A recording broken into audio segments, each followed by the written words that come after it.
Many kinds of trees can be used along a roadway. In this video, I'll show you a tree that I like to use along a roadway.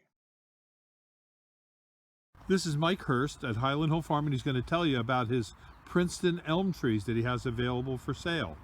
Well, this is Princeton Elm. This is a very fast growing tree. It's one of the fastest growing trees that we grow. And we do have to prune it quite often in order to keep it into the nice shape that it is. As you see, it is a vase-shaped tree. You see the branching is vase-shaped.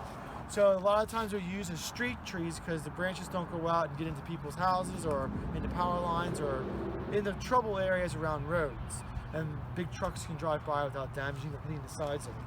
That's where elms are usually done. But this is an elm, and this is a type of elm that has a claim to be resistant to the Dutch elm disease.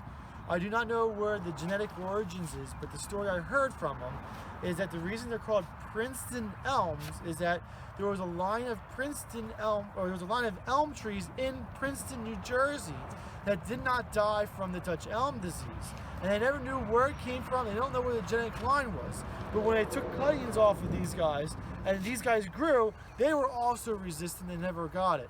So that's where this stock comes from. That's the story behind it, or that's the story that I was told that I am telling to you. But it is a very fast growing tree, has a nice green leaf to it.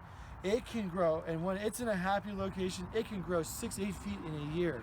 Sometimes when we plant them and they're whips and we put them in the ground, they grow so fast that we had to prune them back to keep them down so that we could get a nice head or canopy to the tree.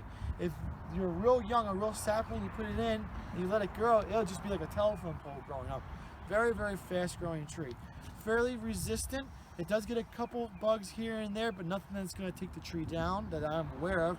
I haven't lost any trees yet in the fields, and I've been growing them for about 7 years now, so it's a good tree that we've been putting into the ground. We usually put them in a little bit wetter fields that we have because they can take the wetness, but if you have it in a drier field, it'll perform spectacular for you. It's a really good hardy tree. I like it very much. I have not had any experience with anything negative to it. If you're interested in them, I think we have 10, 12 of them here still. We haven't sold yet. If you're interested, give a call to my dad. His number is 215-651-8329. Thank you.